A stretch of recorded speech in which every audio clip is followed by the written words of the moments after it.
अस्सलाम वालेकुम। सेठी से सवाल के साथ मैं हूँ सैयद आयशा नाज, मेरे साथ मौजूद है नजम सेठी साहब। अस्सलाम वालेकुम। सेठ साहब, वैसे तो होता है कि तबसरा आप करेंगे, लेकिन जो कानून वो कानून बन चुका है एक एक्ट, उसके बाद तो डर लगता है कि तबसरा कर भी पाएंगे या नहीं, या तबसरा ऑन एयर भी जाएगा या नहीं। एक सेकंड जी, तबसरा होगा, बंद करना तो बंद कर दें। अच्छा, यानी ये भी ललकार है जैसे सहाफ़ती तंजीमों की है कि वो यौम स्याह भी मना रही हैं और इसके अलावा प्रोटेस्ट भी किए जाएंगे। तमाम प्रेस क्लब सरापा एहतजाज हैं, सहाफ़ती तंजीमें सरापा एहतजाज हैं जिनसे मुतालिक है बिल, लेकिन उन्हें कहा जा रहा है कि ये जो आमिल सहाफ़ी हैं उनसे रिलेटेड नहीं है और उनको एतमाद में भी नहीं लिया गया। यहाँ पर जो सवाल पैदा होता है वो ये कि कौमी असम्बली और उसके बाद सेनेट चले, उसके बाद ये जहन में था कि शायद सदर ममलिकत इसके ऊपर थोड़ा एहतराज़ बरतेंगे और थोड़ी देर के लिए इसे रोकेंगे। अता तारड़ साहब से लेकर आसिफ अली जरदारी साहब से मुतालिक ये बातें कोट की जा रही हैं कि उन्होंने थोड़ा स्टे देने का कहा, लेकिन उसके बाद उन्होंने भी इसे मंजूर कर लिया और अब ये कानून बन चुका है। इस पे एतराज़ बुनियादी तौर पर है क्या? Thank you Ayesha. पहली बात तो ये है कि मेरा ख्याल है पाकिस्तान की मीडिया की तारीख़ में ये सबसे बदतरीन कानून बना। मैं 40 साल से मीडिया में हूँ। बहुत सी हुकूमतें आई हैं, बहुत सी हुकूमतें गई हैं।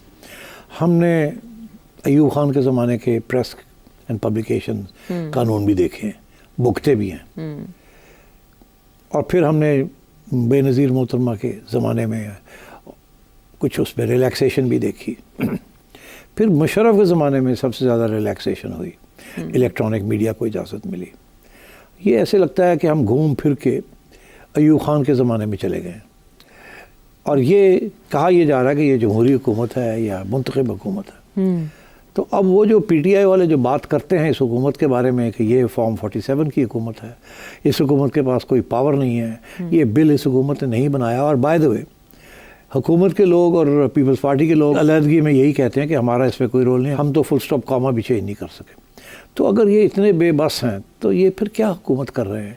ये क्या चाह रहे हैं कि ये मुल्क को कहाँ किसके हवाले कर दिया इन्होंने? तो अब बात यह है कि अब आपका सवाल का जवाब मैं देता हूँ, क्यों ये सबसे ज़्यादा बदतरीन है। और हमारी यही उम्मीद है कि जुडिशरी के अंदर सुप्रीम कोर्ट में इसको स्ट्राइक डाउन कर दिया जाएगा, इसके वो इश्यूज़ जो कि बिल्कुल ही आइन के ख़िलाफ़ हैं और हमारी मीडिया की आज़ादी के ख़िलाफ़ है और फेयर कमेंट के ख़िलाफ़ है। अच्छा, हमें ये कहा जा रहा है, मैं अभी आता हूँ कि इसमें है क्या गड़बड़। हमें ये कहा जा रहा है कि जी हमारी नीयत तो अच्छी है, हम तो सिर्फ पीटीआई के ख़िलाफ़, क्योंकि पीटीआई ने गाली गलौज शुरू की हुई है, पीटीआई जो है रियासत के ख़िलाफ़ गाली गलौज कर रही है, पीटीआई ने मुल्क को तबाह करने की कोशिश की है। ये सारी बातें हमें इनफॉर्मली बताई जा रही हैं, फेक न्यूज़ कि सारी फेक न्यूज़। इसमें मैं समझता हूँ 80-90% सच्चाई है कि पीटीआई ने जिस किस्म का रवैया इख्तियार किया हुआ है, अब मैं पीटीआई की तनकीद की तरफ जा रहा हूँ, वो और जिस किस्म की मीडिया सोशल मीडिया के ऊपर मिसयूज़ किया उन्होंने, मिस इन्फॉर्मेशन, डिसइन्फॉर्मेशन, कोई चीज़ छोड़ी नहीं, फेक न्यूज़ और हर किस्म की उन्होंने इस्तेमाल किया। तो प्रोवोकेशन तो वहीं से आई है, इसमें कोई शक नहीं है। मगर उसके अंदर अब जो रिएक्शन आया है रियासत के इदारों की तरफ से, जिसके आगे ये हुकूमत बेबस है, वो उसमें हम भी धरे जाएंगे, सारा मीडिया धरा जाएगा उसमें। उसकी वजह यह है कि इसके अंदर इस किस्म की खामियां हैं जो मैं अभी पॉइंट आउट करूँगा कि अगर उनका ख्याल रख लिया जाता तो बहुत से मसले हल हो सकते थे कानून के अंदर और कानून के दायरे के अंदर रहते हुए। मगर जिस तरीके से इसको उन्होंने रातों रात बुलडोज़ किया है और किसी सिचुएशन में भी हमसे मुशावरत नहीं की, तो मतलब ये है कि इसका ये मतलब है कि नीयत जो है वो भी ख़राब है, खोटी है, वो भी खोटी है। तो अगर नीयत अच्छी होती तो हमसे बैठ के बात कर लेते, हम इनको बताते हैं कि ये ठीक है, ये ठीक है, इसको ऐसे कर दें, इसको ऐसे कर दें। बिकॉज हम में से भी तो बहुत से लोग हैं जो समझते हैं कि पीटीआई के बहुत कुछ लोग सोशल मीडिया वाले वो बहुत ज़्यादती कर रहे हैं, इसमें कोई शक ही नहीं है। मगर उनको रोकने के लिए आपने सभी के ऊपर पाबंदियां लगा दी हैं और इसके अंदर इतनी मिसचिफ है, इसके अंदर इतनी खामियां हैं इस कानून के अंदर। अच्छा। कि आप उनको तो रोक नहीं सकेंगे क्योंकि वो तो मुल्क से बाहर बैठे हुए हैं और वो तो लगे रहेंगे, वो करते रहेंगे जो वो कर रहे हैं। मगर हम लोग जो कि, और by the way independent media के भी बड़े दुश्मन होते हैं। ज़रूरी नहीं कि इस्टेब्लिशमेंट आपकी दुश्मन हो या गवर्नमेंट आपकी दुश्मन हो। ज़रूरी नहीं है कि आप उनके ख़िलाफ़ बात करें तो वो आपको बंद करना चाहें, ये ज़रूरी नहीं है। मगर यहाँ तो कोई बंदा उठ के, पर्सनल एजेंडास भी हो ये सकते पर्सनल एजेंडे बड़े हैं मीडिया के अंदर। कोई मीडिया का बंदा सेफ नहीं है, दूसरे मीडिया के लोग उसको जब भी मौका मिलता है या किसी के कहने के ऊपर या वैसे ही वो अटैक कर देते हैं।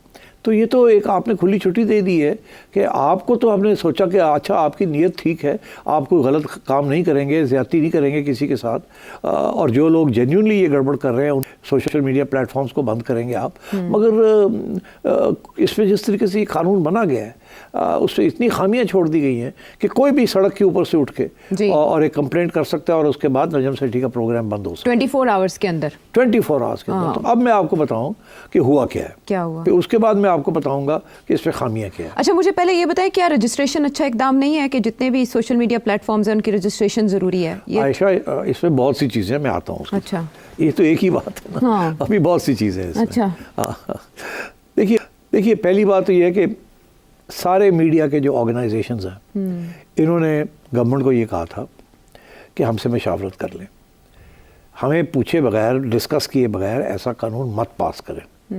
ठीक, हमें ख़दशा था कि इस किस्म की कानून आएगा, और बेहतर यह है कि जबकि किसी स्टेक होल्डर के खिलाफ, जो कि आइन के अंदर प्रोटेक्टेड है, freedom of media, pillar of the state, ये आइन के अंदर है, तो जब आइनी बात है तो फिर उनको कंसल्ट कर लें। हम we are stakeholders in the state of Pakistan.